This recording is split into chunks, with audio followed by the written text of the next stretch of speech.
అనవండి 2 minutes. ఈరోజు ఈ budget గురించి మీరంతా విన్నారు. ఇక్కడ ఎక్కువ మంది కొత్త సభ్యులు ఉన్నారు కాబట్టి 2 సూచనలు ఏంటంటే, దీని మీద మీ అందరికీ పూర్తిగా అవగాహన రావాలి.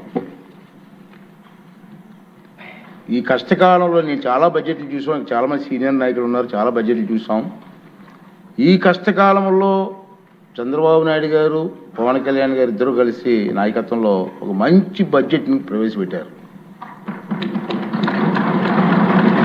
ఎందుకంటే కష్టకాలంలో మిగతా రోజులు వేరు, నష్టపోయిన రాష్ట్రంలో ఈ బడ్జెట్ గురించి ప్రతి ఒక్కరికి కూడా పూర్తి అవగాహన కావాలి.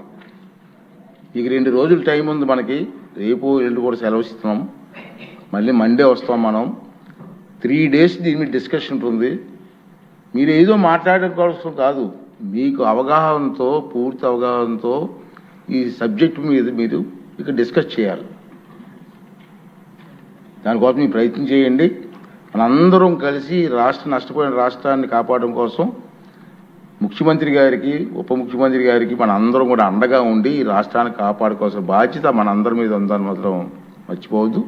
బాగా చదవండి. అందరికీ అవకాశం ఉంది. 3 రోజులు టైం ఇస్తున్నాం బడ్జెట్ మీద మాట్లాడడానికి. మీకు మాట్లాడే అవకాశం ఇవ్వండి. గంటల కొద్ది ఉపన్యాసం కాదు, తక్కువ టైంలో ఎక్కువగా అర్థం వచ్చేలా మాట్లాడండి.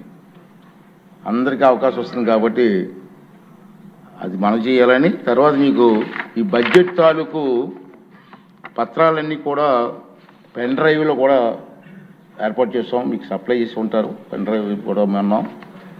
రెండవది ఏంటంటే, సభ్యులందరికీ వాట్సాప్ గ్రూపులు కూడా ఏర్పాటు చేసి ఉన్నాయి కాబట్టి దాంట్లో ఈ బడ్జెట్ వివరాలన్నీ కూడా వాట్సాప్ గ్రూప్లో పెట్టి ఏర్పాటు చేస్తున్నాం.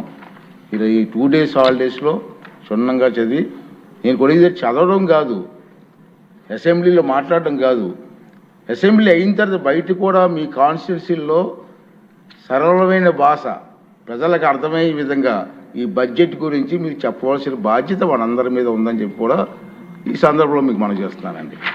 ఇప్పుడు గౌరవ